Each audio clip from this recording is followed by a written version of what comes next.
Ang susunod na programa ay nagpapatuloy dahil sa ating mga partners and supporters ng Greg Durante Ministry.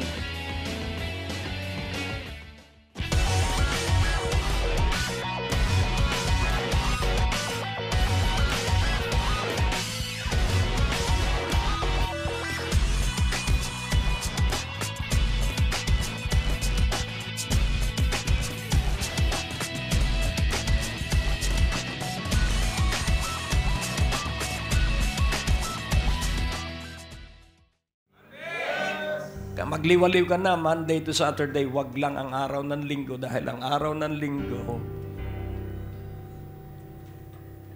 unnegotiable. Ito po'y sa Diyos. Amen? At ang dapat na paninindigan natin ngayon, mula ngayong araw na ito, yun talagang tayo'y kay Hesus Kristo lamang. Amen? At kapag ikaw ay kay Hesus Kristo lamang, ang laging hahanapin mo'y gawain. Amen? Purihin ng Diyos. Magsiupo kayo sandali. At tayo ay mag-uusap tungkol sa pagkuha ng katiyakan. Ang mga anak ng Diyos ay dapat ay mahuhusay. Sabihin mo sa iyong katabi, dapat tayo ay mahuhusay. Amen? At hindi tayo dapat pasaway. Dahil ang pasaway, palaaway. Dahil kaya naman makikipag-away dahil ayaw ng pupunahin. At kapag ang tao hindi pinupuna sa mali niyang gawain, yung taong yun ay mapapahamak. Kaya ba naniniwala na ang maliligtas lamang ay yung nanatiling tapat hanggang wakas? Praise God. So, kailangan alam mo ang Biblia. Amen? At kayo ba'y naniniwala na ang tuhod natin ay iluluhod lamang natin kay Hesus Kristo? At ang labi natin ay sasambitin lamang ay ang pangalan ni Hesus Kristo?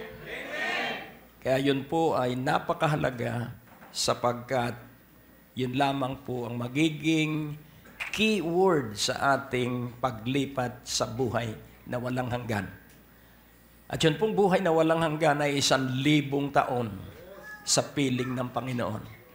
Kaya nga kailangan tayo maging napakaalam. At ako'y naniniwala na maganda ang ginagawa ng Diyos. At kung hindi po natin ito pagpapahalagahan, kapag tayo po'y gumawa sa nais natin, ang katapusan po noon ay kabiguan. Kailangan tayo po ay gumagawa sang-ayon sa nais ng Diyos. Dahil sa ibig ng Diyos. So tayo po'y manalangin para sa mensahe. At hilingin mo na katulad ng hiling ni Pablo sa harapan ni King Agrippa. Ang sabi niya, ako'y dumadalangin na lahat ng mga tao ay maging maalab sa Panginoong Hesus Kristo. Katulad ng alab ko, sabi ni Pablo. Wala lang ang gapos na aking dinaranas. So yun po ang panalangin ni Pablo na ang lahat ng tao ay maging maalab sa Diyos. Tayo po ay manalangin. O Diyos aming Ama, napakabuti mo dahil kami ay natagpuan mo sa lugar na kung saan ay iyong itinakda na kami ay mga katipon. Salamat at ibinigay mo sa amin ang pagkakataon at biyaya upang kami ay magkasama-sama. Ilagay mo sa bawat puso ang kagalakan, ang kaligayahan, ang kasabikan sa ganitong araw na iyong itinakda. Iyong nga pong likhain sa bawat isa sa amin yung sigla, yung katuwaan, yung aming inaasam na laging araw na ng linggo. Bigyan mo nga po kami ng ganong kagalakan. noong ganong hangarin. Sapagkat kapag nasa ganong kaming kalagayan, ito po ay nagsisiwalat na kami ay laging sabik sa iyo. Sa iyo ang kaluwalhatian, sa iyo ang papuri, sa iyo ang parangal. Ama, sa pangalan ni Jesus. Amen. Hallelujah. Ang Diyos po'y laging napakabuti. Ayoko pong kayo malulungkot dahil ito ay panahon ng pagdiriwang. Ngunit ano po ang halaga ng pagdiriwang na hindi nagbigay ng pagpapahalaga sa espiritual na katayuan ng bawat isa sa atin. Kaya ito po ang mensahe dahil nais kong maunawaan ninyo kahit sino magsabi, huwag ninyong paniwalaan pag ito ay hindi sang-ayon sa salita ng Diyos. Huwag kang papayag na may mga magsasabi sa iyo na wala ka ng kinabukasan dahil may edad ka na. Huwag mo siyang pakikinggan dahil kahit anong edad, gagawa ang Diyos. Meron po tayong titingnan sa isang chapter. At ito po ay may 3 talinghaga. At habang ako'y nagbubulay, pinagsunod-sunod ni Mateo yung 3 talinghaga at merong napakahalagang katotohanan isiniwalat itong 3 talinghagang ito. At kung unawain din natin, hindi po sapat na tayo ay nakatutupad lang sa ating tungkulin na makadalo ng gawain. Hindi po tayo tumutupad ng obligasyon. Tayo po ay nagsasagawa ng relasyon. Lahat po tayo ay may problema. Iba-iba, merong sa kanila ang maliit na problema, sa iba ay napakalaki. At meron namang sa iba yung malaking problema ay napakaliit. Pero malaki o maliit, nais kong iyong maunawaan na iisa lamang ang gamit para tayo ay magtagumpay. Ito yung alab na relasyon natin sa Diyos. At pag sinabing alab ng relasyon sa Diyos, ikaw po ang pagkilos mo sa araw-araw. Ang iyong pinararangalan lagi ay ang Diyos. At yun po ang dapat na maging uri ng ating buhay na ang pinararangalan natin ay ang Diyos. Na kahit ano ang kirot sa iyong katawan, ikaw ay nagdiriwang pa rin sa Diyos. Na kahit ano ang bigat ng nangyayaring dinaranas natin, tayo ay naggigiliw pa rin sa Diyos. Ang tawag po dito ay maturity. Umunlad na tayo sa relasyon natin sa Diyos. Sapagkat ang pagiging Kristiyano po ay hindi malambot, hindi malamlam, hindi mahina. Ang pagiging Kristiyano po ay malaking pananagutan. Unay sa Diyos at pangalaway sa kapwa-tao natin. This is a great responsibility. Dahil kung ano tayo, yun ang makikita ng mga nakapaligid sa kanila, sa atin, at yun ang pagkukunan nila ng pagkilala sa Diyos. Kung ano ang nakikita sa atin, yun ang magsisiwalat sa mga nakapaligid sa atin tungkol sa Diyos. Kaya nga po, unawain nating mabuti, wag kang mag-aalinlangan. Ito po ang titulo. You are wise, faithful, and righteous. So dito po sa paniniwalang ito, huwag mong titingnan ang iyong pangkasalukuyang buhay, ang iyong pangkasalukuyang ugali. Kung ang iyong buhay ay salungat sa salitang wise, hindi angkop sa salitang faithful, at hindi nakaugnay sa salitang righteous, basta paniwalaan mo. Declare to yourself. Dahil ang simula ng pagiging matalino, tapat at matuwid ay sa pamamagitan ng iyong paniniwala. At ang paniniwala ay nagsisimula sa di paniniwala. So, belief start from unbelief. Pero gayon man, iyo lamang paniwalaan at sabihin mo, I am wise, I am faithful, I am righteous. At dito po magsisimula ang isang pag-unlad ng isang buhay. Ating unawain na ikaw at ako ay hinirang ng Diyos. So alam niya na kahit sa ating ugali ngayon, alam niya na kahit sa buhay natin ngayon, alam niya na merong mangyayari sa ating buhay na maganda. Ano ang katibayan? Sino ang pinili niya? 12 alagad na masasama ang ugali. At ito ay sapat na magbigay sa atin ng tapang at lakas ng loob na makapagsabi that you are wise, faithful, and righteous.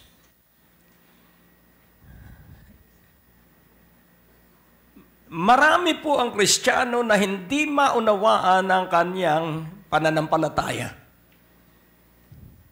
Marami po ang may Biblia pero ilan ang binabasa ito. Marami po ang marunong manalangin, ngunit ilan ang nakakaranas ng katugunan sa kanilang idinalangin. Sino kaya ang dahilan? Sigurado ang salita ng Diyos. Tiyak ang pangako ng Diyos. Kaya't hindi natin pwedeng sisihin ang Diyos.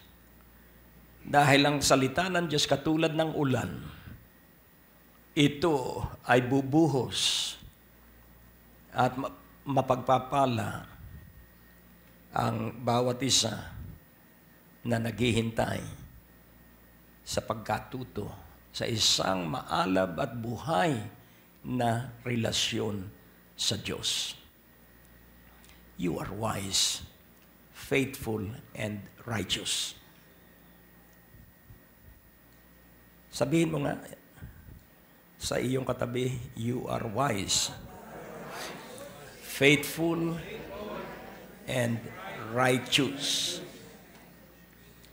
So alam mo that faith comes by hearing. Alam mo that faith works by love.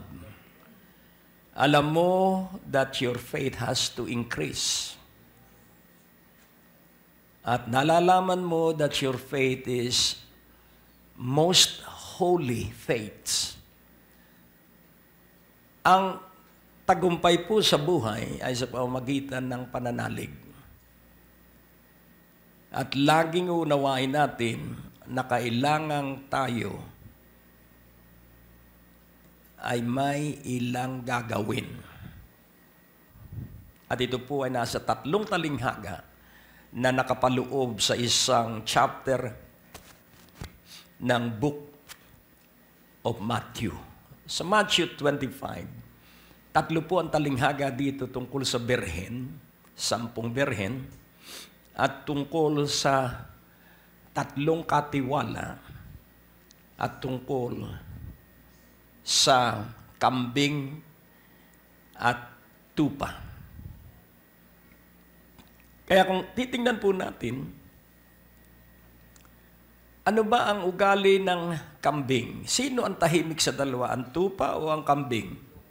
Tupa. Dahil ang kambing, napakaingay niyan pagbasa ang kanyang tutulugan.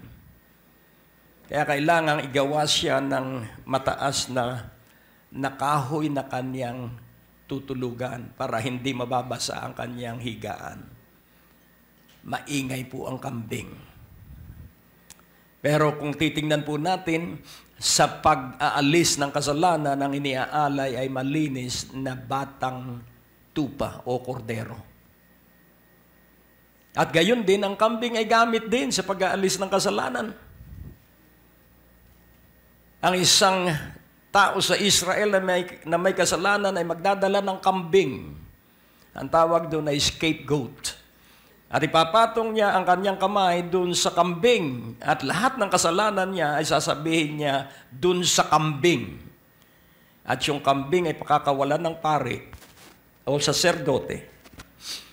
Kaya yung lahat ng kasalanan niya ay ipinatong na hindi papatayin yung kambing, may kambing na papatayin sa pag-aalay at may kambing na pakakawalan. Kaya kung ikaw ay may sama ng loob, kailangang sabihin mo sa iyong kambing na masama ang iyong loob. Ito po ay isang kwento. Pero kapag ikaw po ay hindi nag-alis ng sama ng loob at nagpatawad, gabi-gabi babalik yung kambing. dapat po yun nasa ilang. At hindi na dapat yun bumalik sa iyong higaan. Kaya nga unawain nating mabuti. Di ba sabi ko last time, o last Tuesday, worry about nothing and pray about everything.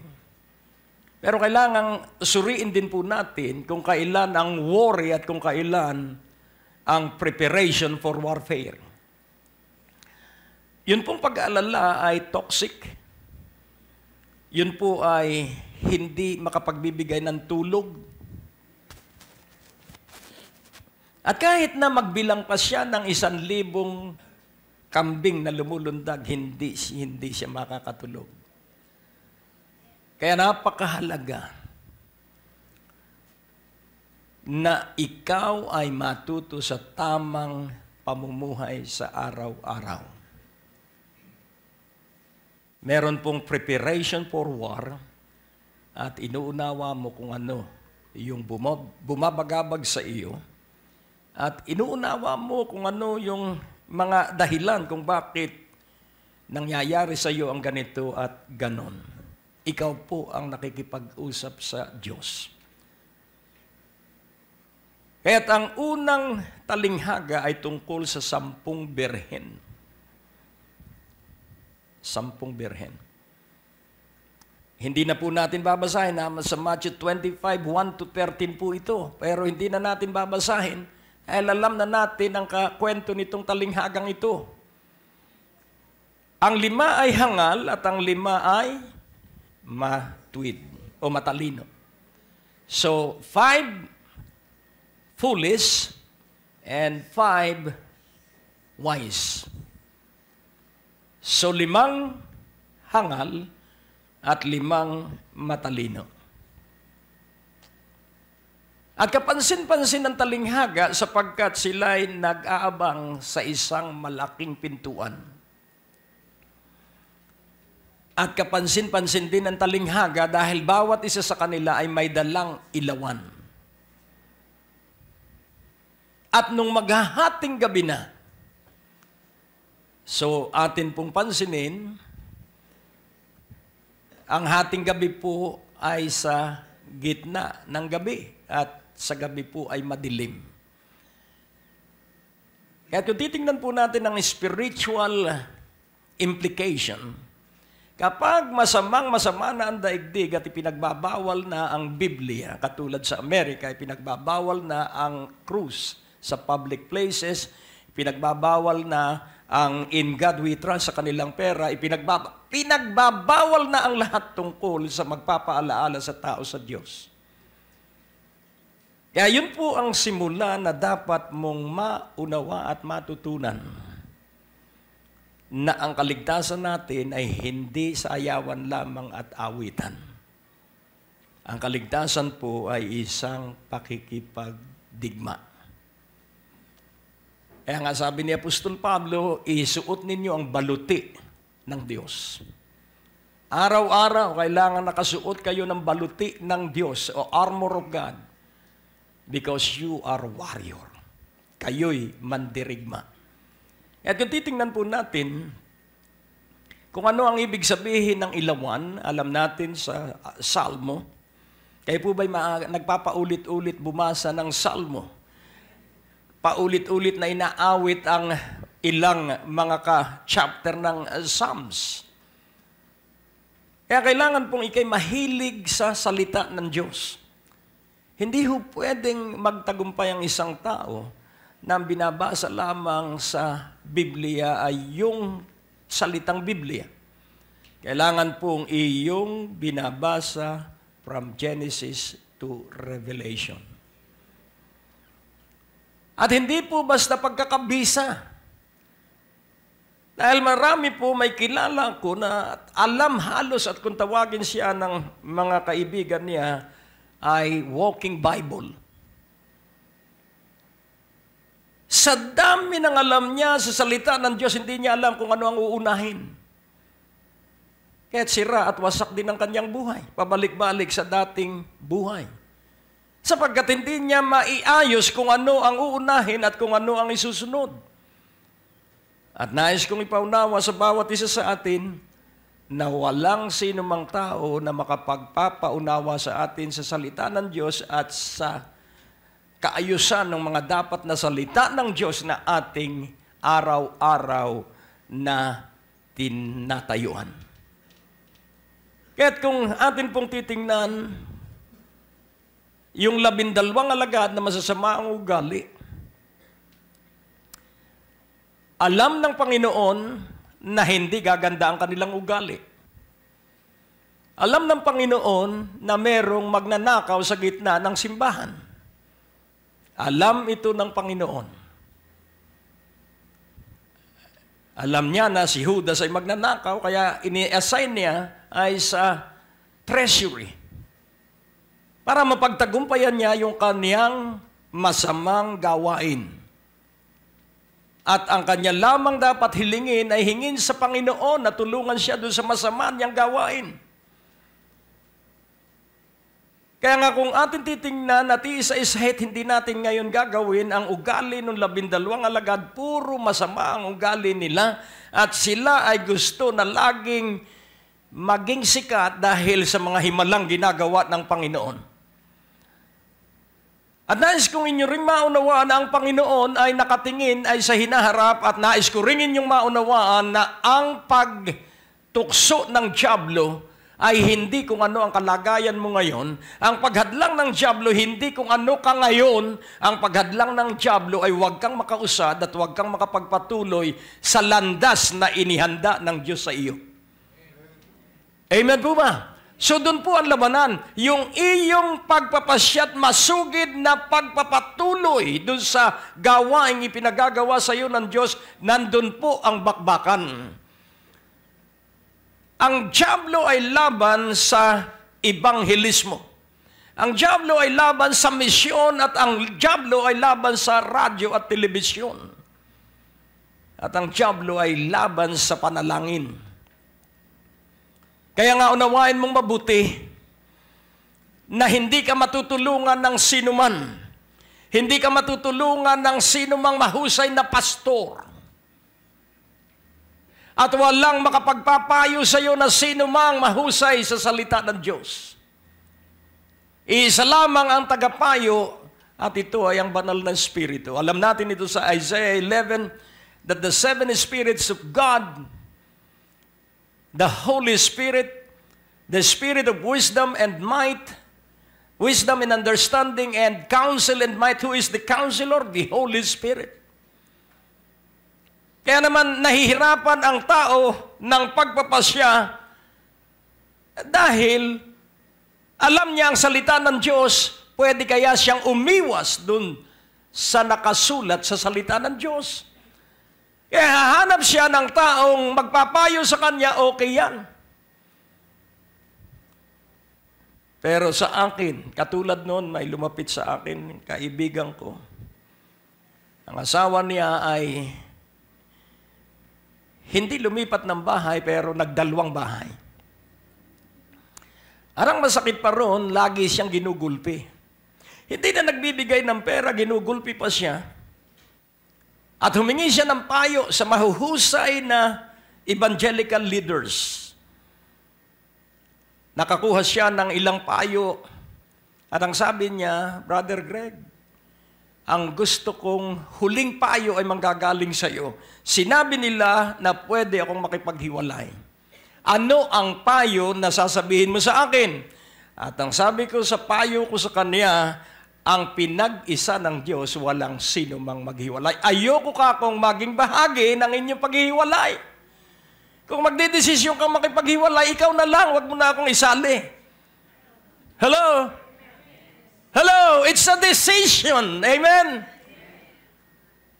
At hindi po siya nakipaghiwalay. Nagtapos yung relasyon sa babae at sila ngayon ay magkakasama na buong pamilya, maalam sa Diyos.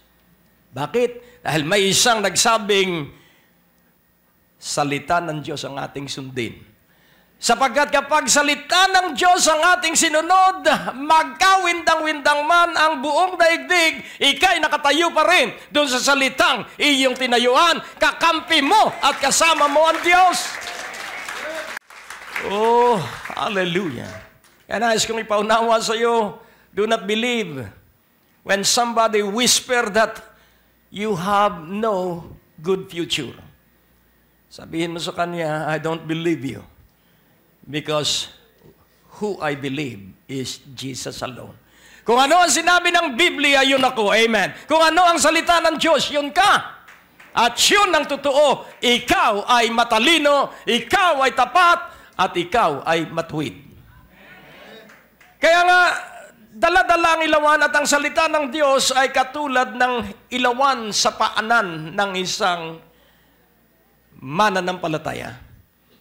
Lamp unto my feet and light unto my pathways. Ilawan sa aking mga paa at liwanag sa aking landas. Kaya kung titingnan natin, ang liwanag ay malayo ang naabot.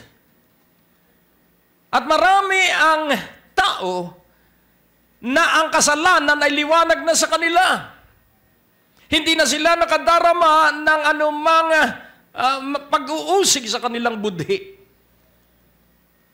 Alam ko na sanay tayo sa sinihan. Yung unang pasok natin napakadilim.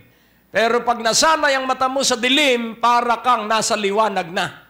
Ganon din ang kasalanan. Sa simula ay madilim at sa simula ang tao ay hindi mapanatag, pero pag nasanay na sa kasalanan, panatag na ang kanyang kalooban sa kasalanan. At ang sabi ng Biblia, huwag mong sasabihin sa nasa kasalanan na sila'y matuwid. At huwag mong sasabihin na nasa mabuti na sila ay makasalanan. Ngunit, itong titulong ito ay hindi dahil sa kanino mang kabutihan. Ito ay dahil sa kabutihan ng Panginoon. When you have Jesus, then you have the wisdom of God. When you have Jesus, you have the faithfulness of the Spirit of God. And when you have Jesus, then you are righteous in the sight of God.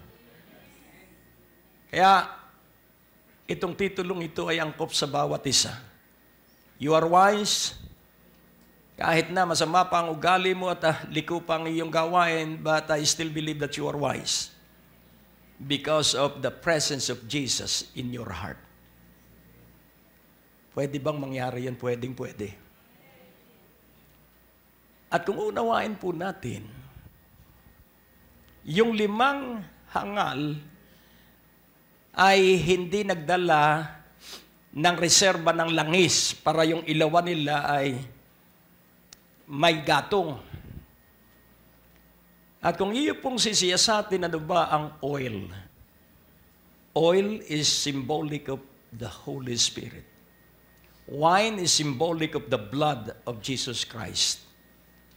Kaya nung sa darating na pagpuksa sa buong lupa, may utos ang Diyos.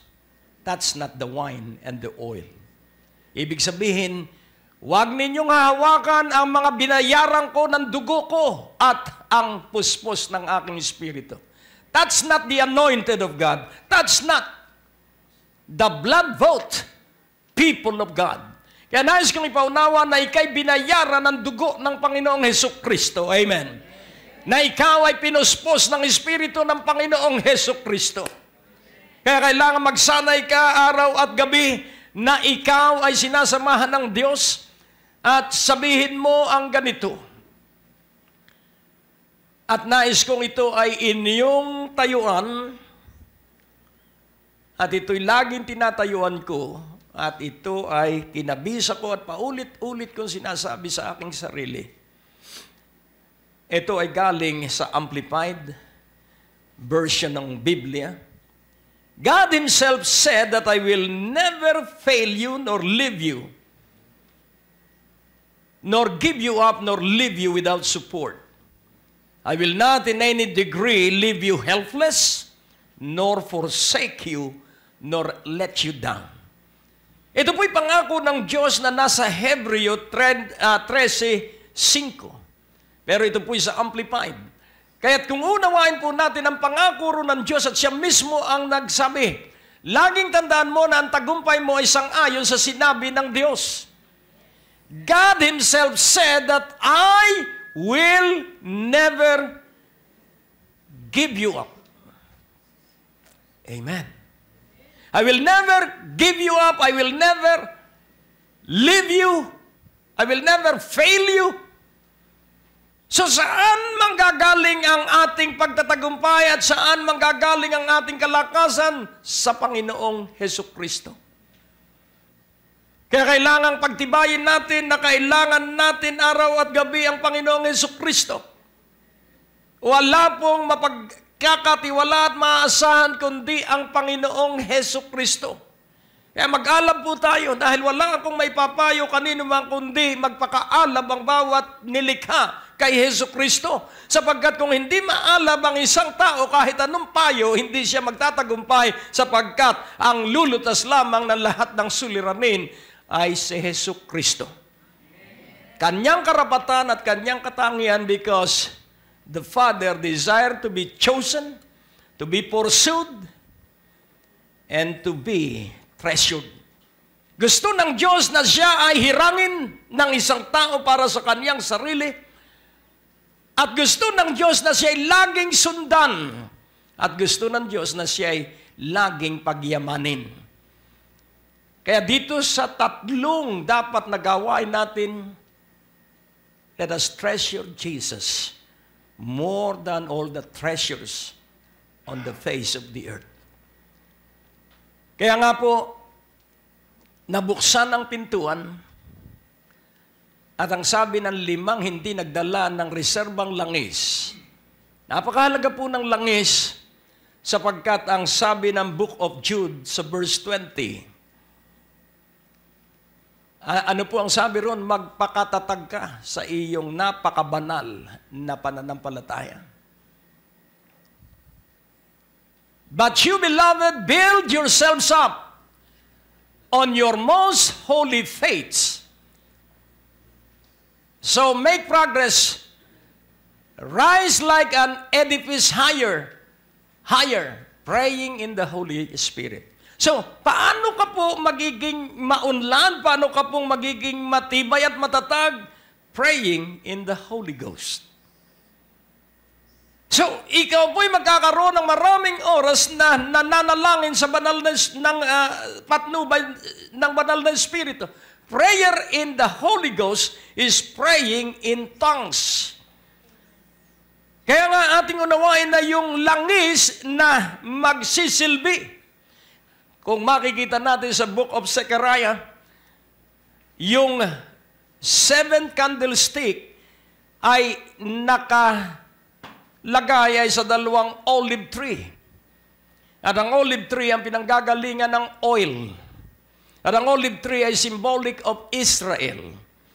So, yun pong 7 candlesticks ay kailangan tustusan ng langis para ito ay magliwanag. So maliwanag po na para ang isang Kristiyano ay magliwanag, kailangan siya ay araw-araw ay puspos ng banal na Espiritu. At ang katibayan na ikaw ay puspos ng banal na Espiritu, ikay umiibig. At ang isang umiibig, ang kanyang laging iniisip ay si Jesus muna at ang kapwa pangalawa.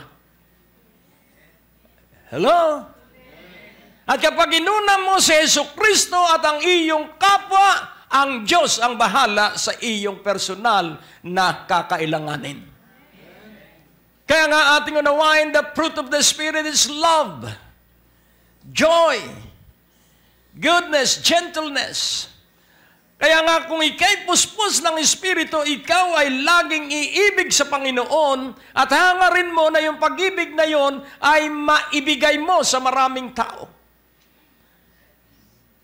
At marami ang lalapit sa Panginoon. So, but you beloved, building up yourself. Sino raw ang magpapatibay ng iyong pananampalataya? Hindi ang pastor. Huwag kayo magkakamali. Hindi ang pastor ang magpapatibay ng iyong pananampalataya. Ang magpapatibay ng iyong pananampalataya, ikaw mismo. Marami ang namatay sa panahon ni Moses dahil sila'y nanganganlong kay Moses. Ayaw nilang lumapit ng direkta sa Diyos. Sa bagong tipan, kailangan ikaw ang personal na makipag-usap sa Diyos. Huwag kang matatakot. Sapagkat ang Diyos ay hindi nakatatakot. Ang natatakot lang sa Diyos ay yung hindi kilala ang Diyos. Pero kayo, kilala ninyo ang Diyos. Kaya lagi kayong lumapit sa Diyos. Ano ang iyong kailangan? Tutustusan kayo ng Diyos. O, purihin ang Panginoon. Kaya nga po, bumukas yung pintuan. Alam mo bang ikaw ay birhen at hanggang ngayon ikay birhen? Nung si Jesucristo ay ipaglihila lang ng banal na Espiritu, isinilang siya ng isang birhen. Kaya nais kong ipaunawa na hindi ka naging anak ng Diyos, hindi ako naging anak ng Diyos dahil isinilang ako ng aking nanay. Ako'y naging anak ng Diyos dahil ipinaglihi ako ng banal na Espiritu sa pamamagitan ni Jesucristo. Kaya ikaw ay isang birhen at hanggang ngayon tayong lahat ay birhen. Why? Because of that wonderful truths na kay Jesucristo naging tayong anak ng Diyos. Kaya anak ka ng Diyos. Sabihin mo sa iyong katabi, anak ka ng Diyos.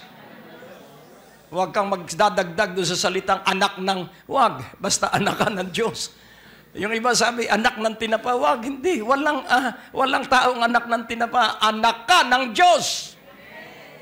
Amen? At ikaw ay nilikha sa wangis, hawig at larawan at pagkatulad sa Diyos. Kaya ikay mabait. Kaya kahit walang pera, wag mawala yung kabaitan mo. Kailangan tuloy-tuloy. Kahit wala yung mga bagay ng lupa, ikaw ay mabait. Pero hindi napapagoyo. Kaya gamitin mo ng mahusay ang iyong kabaitan. Kaya you need the leading of the Spirit dahil baka ikay tumutulong sa isang taong pinarurusahan ng Diyos. Dalawa kayong parurusahan. Hello? Kaya ang kabaitan ay ginagamit sang-ayon sa dikta ng banal na Espiritu. Ang sinuman nalalapat sa iyo, Cain, 7 doble ng sumpa ang daranasin nila.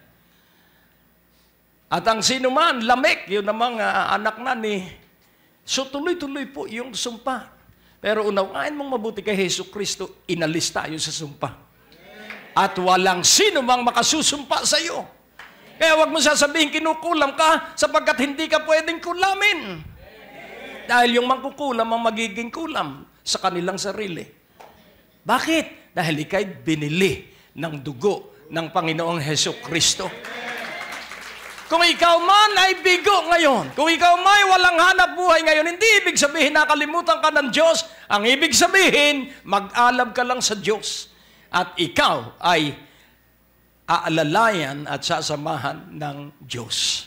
Kaya't ang nakapasok ay yung 5 matalino dahil laging puspos ng Espiritu ng Diyos. At yun po ang panimula natin lagi araw-araw, to be always filled with the Holy Spirit. Naalala ko ang Ezekiel 47. Ito yung nakita kong isa sa pinakasusi para magtagumpay ang isang Kristiyano. Pray in the Spirit, pray in tongues. 5 minutes, 15 minutes, repeat it even how many times a day. At mapapansin mo, habang ikaw, nag-iisa ka, huwag sa public, solo ka sa iyong prayer time. Pray in tongues. At makikita mo na pataas ay pataas because you are speaking mystery. When you pray in tongues, you are speaking mysteries into the hearing of God. Kaya habang ikaw ay nananalangin sa ibang wika, yung isipan mo ay tatanggap ng mga kapahayagan. Basta ituloy-tuloy mo lamang, pray in tongues, speak in tongues, and make it loud in your prayer closet. Pwede rin mag-pray in tongues habang ikay lumalakad. Bawat desisyon, huwag kang magpapasya hanggat hindi ka nakakapanalangin sa ibang wika. At makatatanggap ka ng kapahayagan. Dito ko ikaw maaalalayan para mag-alab ka sa pagnalangin sa ibang wika. At ano ang mangyayari? Kaya ang isinunod na talinghaga ay tungkol sa 3 alipin. Ang unay binigyan ng 5 talento, ang pangalawa ay 2 talento, ang pangatlo ay 1 talento. Pero nais kong ipaunawa na ang pagbibigay ng Diyos ay patas. Ang kanyang ibinibigay ay sang-ayon sa level ng kayang pangasiwaan ng tao. Sa isang tao, baliwala ang 10 milyon at mapapangasiwaan niya ng maayos. Pero sa isang tao, ang 1,000 ay napakahirap pangasiwaan, kaya madaling maubos. Hello? Kaya nga, unawain mong mabuti, ang good and faithful steward ay ang mga taong pinili niya at ikaw ay linagyan niya ng talento. You are multi-talented. Napakarami mong talento na hindi mo pa natutuklasan. Hello? Amen. Yung may-ari ng Delta Air, yung eroplano sa Amerika, dahil siya ay nagmamahal sa Diyos at sa tao, nung nalulugi ang World Airlines, lugi halos lahat, Pan Am, kung malalaman mo yung mga iba't ibang malalaking airlines, nagsisipagsara yun. At ang ginagawa naman itong may-ari ng Delta Air na maliit, ang Delta Air, isa sa pinakamaliit na airline sa Amerika. So yung nagsasarang kumpanya, binibili niya. Saan siya kumukuha ng pambili? Kinakausap niya yung mga empleyado ng mga nagsasarang airlines, pagtulong-tulungan natin ito at kayo ay magiging part owner ng Delta Air. Yan po ang Delta Air. Mga naluging kumpanya ng eroplano. At ganun din yung isang hotel magnate. Ang ginagawa niya, binibili din niya ang naluluging hotel at isinalin niya ang mga empleyado bilang mga investor. At trumabaho sila. Dahil ang isang tao, pag ang tinatrabaho niya ay kanya, iba ang kanyang trabaho. Pero pag ang trabaho niya ay sa Diyos, tamad siya. Pag ang pera ay galing sa Diyos, hindi niya inaalintana. Pero hindi dapat. Dapat lalong pahalagahan natin ang bawat piso na galing sa Diyos. We have to work more than 1 peso. Nakukuha niyo po? Dahil napakalaki ng inaasahan sa atin ng tao. Alam niya na ikaw ay tagabiyaya ng Diyos at alam niya na ikaw ay maunlad. Alam niya kayo ay pinagpala. Alam niya na kayo ay mayaman. Kaya pag sinabi na ikaw na may mayaman, huwag kang magsasalita. Hindi naman ikaw nagsasabi. Huwag mo sasabihin, hindi nga, hirap na hirap nga ako. Yan ay isang pagpapatutuo na ayaw mo ng pagpapala. Kaya pag sinabi ng mga tao na ikay mayaman, sabihin mo, praise the Lord, hallelujah. Amen. Kahit wala kang pera, huwag mong sasabihin wala kang pera sapagkat alam mo na yan at alam ng Diyos, kaya ang gagawin ng Diyos, yung wala na nagtitiwala sa Kanya ay magkakaroon. Amen po ba? Kaya pag sinabing napakalusog mo, nasa pagbabayad ako ng buwis dahil meron daw palang si Jonathan ang pinagbabayad namin. Ang sabi niya, Daddy, ikaw na dahil ang senior citizen ay madali sa pila. Eh, totoo nga naman dahil daan-daan yung nagbabayad sa senior citizen, ako ay pang-8 yata o pang-9. At yung katabi ko, matrona siya eh. Ang sabi niya, Brad, ilang taong ka na ba? Ako 65. Kayo, ganun din. Pero iba talaga ang masayahin. Ibig ibig sabihin, hindi siya naniniwala ako ay 65. Iba talaga ang masayahin. Kaya nga iyo pong i-develop ang pagkamasayahin. Kung may kirot ka sa katawan, sa kwarto mo na lang, ihilak mo na lang sa tago, sabi ni Victor Wood. Amen. Umiyak ka na lang na mag-isa na nakatago, pero pagdating, so, crying in the inside, laughing on the outside.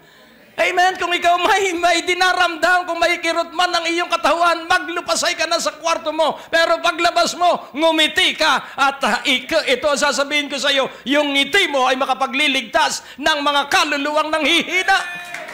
Woo! Glory! Kaya nga ang sabi ng Panginoon, ang mga hangal, ano ang sabi sa verse 13 ng Matthew 25, may parusa ang mga hangal. Sabihin mo, hindi ako hangal. Watch therefore, for you know neither the day nor the hour wherein the Son of Man cometh. Kaya magbantay kayo sapagkat walang nakakaalam kung anong oras at anong araw ang pagbabalik ng anak ng Diyos. Glory! At yung ikay may talento ka, I'm sure of that. Ikaw ay matalino, ikay may talento, gamitin mo yung iyong talento. Ang sabi ng art teacher ni Walt Disney, ikaw ay napakabobo at wala kang ka-art sa iyong isipan. And who is Walt Disney? Ang sabi ng teacher ng isang bata, ikaw ay moron, ikay imbecile. Hindi, sabi sa nanay, hindi makalalampas yan ng first grade. At ang lalaki si Albert Einstein. Kaya nais kong ipaunawa, huwag mong papayagan ang sinasabi ng tao. Ang iyong paniwalaan ay ang sinasabi ng Diyos. As God said, you will be. Amen po ba? Amen. Kaya nga kung titingnan natin sa verse 20. Ito naman, and so he that had received 5 talents, ilagay natin sa 25. Mabilis. And I was afraid and went and hid thy talent in the earth. Lo, there thou hast, that is 9. And then in verse 26, his Lord answered and said unto him, thou wicked and slothful servant, thou knewest that I reap where I sowed not, and gather where I have not strawed. 27. Ito ang parusa. Then oughtest therefore to have put my money to the exchangers, and then at my coming I should have received mine own with usury. Verse 28. Take therefore the talent from him, and give it unto him which had 10 talents. Verse 29. For unto everyone that hath shall be given, and he shall have abundance. But from him that hath not shall he be taken away, even that which he had. Verse 30. And cast ye the unprofitable servant into outer darkness, there shall be weeping and gnashing of teeth. So saan inilagay ang mga hangal na birhen? Saan inilagay ang hangal na may isang talento? Saan? Dun sa siya ay tatangis at magngangalit ang kanyang mga ngipin. Yun po ay kaparusahan. Kaya nais kong ipaunawa sa iyo na ikaw ay matalino, na ikaw ay tapat, at malaki ang tiwala sa iyo ng Diyos, at nag-invest ang Diyos sa bawat isa sa atin. And His investment is His Son. Napaka halaga, buong langit ang inilagay ng Diyos sa bawat puso ng bawat isang naririto. And the treasure from heaven is Jesus. You have Jesus, so you are rich. You have Jesus, so you are healthy. You have Jesus, so you are wealthy. Oh, purihin ang Panginoon. Kaya naman, dahil ikaw ay matalino, ikaw ay tapat, mamigay ka naman. Yun po yung pangatlong talinghaga tungkol sa kambing at tungkol sa tupa. Maghanap ka ng bibigyan. Hello? Kailangan may budget ka sa pamimigay. Tingnan mo ang iyong katabi. Baka ikaw ngay matalino at tapat. Baka naman ikay kambing. Kailangan pong buo doon sa 3 talinghaga. Amen. Kailangan may budget ka sa pamimigay bukod sa tithes and offering. So yung giving po, yung pagtulong sa mga dukha ay above the tithes and the offering. Yung iba, kinakatay ang tithes. Hindi ka naman matadero, hindi ka naman nagtitinda ng karne, wag mo nang katayin yung ikapo. Ang ikapo, saan? Sa simbahan o sa nangangaral ng Ebanghelyo. Ang offering sa simbahan at sa nangangaral ng Ebanghelyo. Ang giving sa mga nangangailangan. Kaya kailangan meron kang handang 20 pesos. Wag ng 10. Baka irapang ka nung bata. Kaya nga po ngayong pagtatapos ng taon, nais kong baunin mo sa 2014 that you are wise, that you are faithful, and that you are righteous. Napakalaki ng tiwala sa iyo ng Diyos. Pumikit ka sandali bago tayo magtapos at sabihin mo, Diyos ko, sige, kayo po ang manalangin kung paano mo gagamitin yung katalinuhan. Hallelujah. At kung saan mo ito gagamitin. Laging tandaan mo, hindi ka kayang atigin ng kaaway, hindi ka kayang awayin ng kaaway. Abutin mo ang bawat isang dumadalangin, aking Ama, at makapanindigan, sila ay aangat sa panibagong bibel ng tagumpay sa pangalan ni Jesus. So sa pagtatapos ng mensahe, because you are wise, faithful, and righteous, kailangan meron ka pong pagkagising sa umaga, ang unang gagawin mo, hahanapin mo ay ang mukha ng Diyos. Huwag ibang mukha. Hindi mo naman maiiwasan, katabi mo ang iyong asawa, makikita mo ang kanyang mukha, okay lang yon. Dahil ang mag-asawa, hindi na dalawa. Hello? Kaya pag tumingin ako sa aking asawa, ang nakikita ko'y ako sa kanya. Kaya pag tumingin siya sa akin, ang nakikita niya ay siya sa akin. Yun po ang mag-asawa. So, we are one in the bond of love. Kaya nga po, kung ikaw ay gigising, ang hanapin mo ay ang mukha ng Diyos.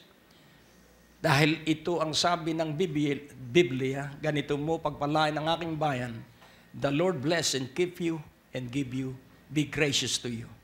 The Lord bless and keep you and make His face shine upon you and be gracious to you. The Lord lift up His countenance and give you peace. Ano po ang ibig sabihin? Ito po yun. Halimbawa, ito ay mukha ng Diyos. Hindi po ako Diyos. Ano po halimbawa? So, ang graciousness, lagi siyang nakatingin sa atin. Amen? So, yung kanyang pagtingin, ikaw at ako ay pinagpapalanan niya, tingin pa lang.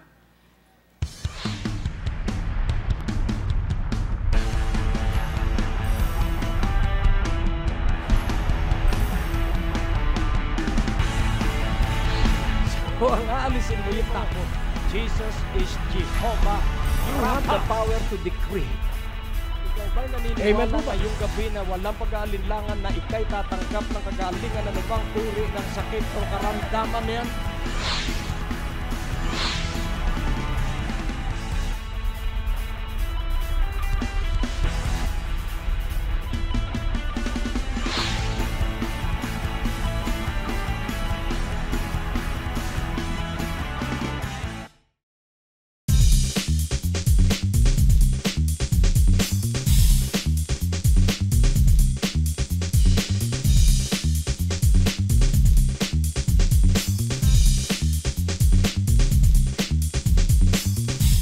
Maaari kayong sumulat sa P.O. Box 4135, Manila, Philippines. Tumawag sa ating telepono o mag-text. Bisitahin ang ating website sa www.gregdurante.com. Maaari mo din kaming sundan sa Facebook at Twitter. Malugod naming inaanyayahan ang lahat na makadalo tuwing araw ng Biyernes sa aming revival at tuwing Linggo upang sumamba sa Panginoon. Kung ikaw ay napagpala sa natapos na programa ng Great Day to Live, maaaring magkaloob sa